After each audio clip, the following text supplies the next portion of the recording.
श्री शिवाय नमस्तुभ्यम। हर हर महादेव। आप सब जानते हैं कि अधिक मास यानी कि पुरुषोत्तम मास का बहुत ही महत्वपूर्ण महीना 4 जुलाई से शुरू हो चुका है और यह 31 अगस्त तक रहने वाला है। इस महीने यदि आप जो भी पूजा पाठ हवन यज्ञ मंत्र दान करते हैं उसका आपको हजारों गुना पुण्य प्राप्त होता है। इसी संदर्भ में अधिक मास में सुहागिन नारियों के लिए किया जाने वाला बहुत ही सरल उपाय है। अगर सुहागिन स्त्रियां इस उपाय को कर लेती हैं तो वह कभी विधवा नहीं होती, उनका अखंड सौभाग्य रहता है। इस संदर्भ में एक कथा है, पूज्य गुरुजी ने सुनाई थी अपनी पिछली कथाओं में, तो मैं वहीं से सुनकर आपको बता रही हूँ। ऐसा हुआ जब माँ सती देवी सती दक्ष के यज्ञ में कूदकर अपने प्राण दे देती है तो महादेव उनसे कहते हैं कि अब तुम कोयल बनोगी।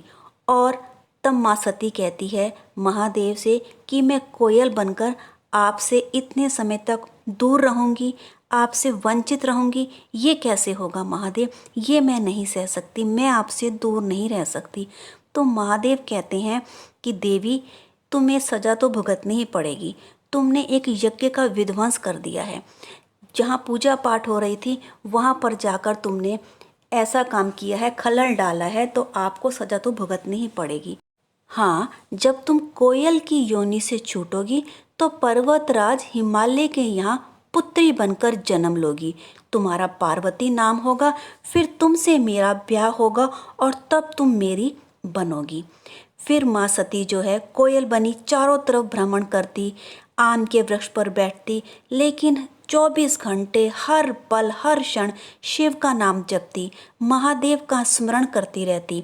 इसीलिए कहते हैं कि कोयल की मीठी बोली होती है, उसका कारण ये है कि वह तो सती है। तो स्त्रियों को माता सती का यह उपाय करना है अपने अखंड सौभाग्य को प्राप्त करने के लिए। अधिक मास में आपने क्या करना है, थोड़ा सा गुड़ लेना है, गुड़ थोड़ा गीला होना चाहिए, उस गुड़ से आप कोयल बनाइए, उस गुड़ को थोड़ा सा आकार देकर कोयल रूप दे दीजिए। फिर उस कोयल की चोंच में साइड में आप एक लौंग लगा दीजिए। अब ये लौंग सोने की भी हो सकती है, अगर आप में सामर्थ्य है आप सोने की छोटी सी नाक में पहनने वाली लौंग उस कोयल के जो आपने बनाई है गुड़ की उसके चोंच में लगा देते हैं साइड में तो बढ़िया है। अगर आप सोने की लौंग नहीं लगा सकते तो खाने वाली लौंग, लेकिन खाने वाली लौंग साबुत होनी चाहिए, उसका फूल टूटा हुआ नहीं होनी चाहिए, वह आप उस जो गुड़ की कोयल बनाई है उसकी चोंच के साइड में, नाक जैसे हम नाक में लौंग डालते हैं ना, ऐसे ही उसकी चोंच की साइड में आप लगा दीजिए। और फिर सुहागिन स्त्रियां अधिक मास में ब्रह्म मुहूर्त के समय सुबह सुबह नहा धोकर किसी सुहागन स्त्री को यह कोयल भेंट कर दीजिए, दे दीजिए। पूज्य गुरु जी कहते हैं यदि अधिक मास में आप यह उपाय कर लेती हैं सुहागन स्त्रियां तो उनका सौभाग्य अखंड रहता है, वह कभी विधवा होकर नहीं मरती, वो सौभाग्यवती रहती हैं। बहुत छोटा और सरल उपाय है, अधिक मास में करने योग्य है, तो सुहागिन स्त्रियां जरूर करें इस उपाय को। दूसरा उपाय मैं बताने जा रही हूँ मालपुए देने का। मालपुए देने का इतना महत्व बताया है गुरुजी ने कि हमें इस अधिक मास में 33 मालपुए ही दान देने हैं। इसकी जगह आप रसगुल्ला इमरती कुछ भी दान नहीं देंगे, सिर्फ मालपुए ही दान देंगे। उसका कारण यह है कि जब मालपुए बनाए जाते हैं तो उनमें बारीक बारीक छिद्र हो जाते हैं, और जितने मालपुए में छिद्र पड़ते हैं, छेद पड़ जाते हैं मालपुए में, उतने नरकों में हमारे पूर्वजों को नहीं जाना पड़ता। जो हमारे पूर्वज हैं, हमारे घर से जा चुके हैं, हमारे बुजुर्ग हैं, पूर्वज हैं, उनको उन नरकों में नहीं जाना पड़ता, वो सीधे परमात्मा के धाम चले जाते हैं। इसलिए मालपुए अधिक मास में दान किए जाते हैं। अब पूज्य गुरु जी कहते हैं 33 मालपुए ही क्यों दान किए जाते हैं, 31 भी कर सकते हैं, 32 भी, जी नहीं, आपने 33 ही करने हैं। 30 मालपुए तो हो गए एक महीने के, एक महीने में 30 दिन होते हैं, 30 मालपुए एक महीने के हो गए। 31वां मालपुआ जो होता है वह इसलिए दान किया जाता है अगर हमने अपनी बेटी के घर का अन्न खा लिया हो, माता पिता ने अपने बेटी के घर का अन्न खा लिया हो तो उसका दोष उनको नहीं लगता।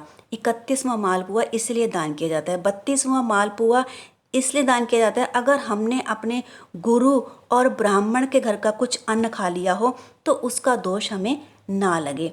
और 33वां मालपुआ इसलिए दान किया जाता है अगर हमने किसी के घर में सूतक और श्रावण का खा लिया हो। सूतक और श्रावण का मतलब है यदि किसी के घर में कोई डेथ हो जाए, किसी की मृत्यु हो जाए, वहाँ का हम अन्न ग्रहण करते हैं तो वो सूतक कहलाता है। श्रावण का मतलब है अगर किसी के घर में किसी बच्चे ने, छोटे बच्चे ने जन्म लिया है और इस दौरान हम उनके घर का कुछ खा लें तो उसका दोष हमको ना लगे, इसलिए 33 मालपुए का दान किया जाता है। 33 मालपुए दान करते समय 26वें नंबर के मालपुए पर आपने एक माला रखकर दान करनी है।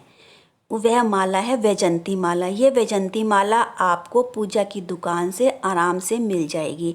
जहाँ पर भी पूजा का सामान मिलता है वहाँ जाकर आप बोलिए कि हमें एक वैजंती माला दे दीजिए तो आपको आराम से मिल जाएगी। विष्णु पुराण में लिखा है, साफ साफ लिखा है, अगर अधिक मास में 33 मालपुए दान करते समय आप 26वें मालपुए पर एक वैजंती माला रखकर दान कर देते हैं तो जिंदगी में कभी भी आपके घुटनों और कमर में दर्द हो ही नहीं सकता।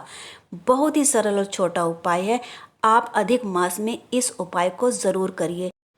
मैंने आपको 2 उपाय बताए, पूज्य गुरु जी की कथाएं सुनकर बहुत अच्छे से बताने का प्रयास किया है।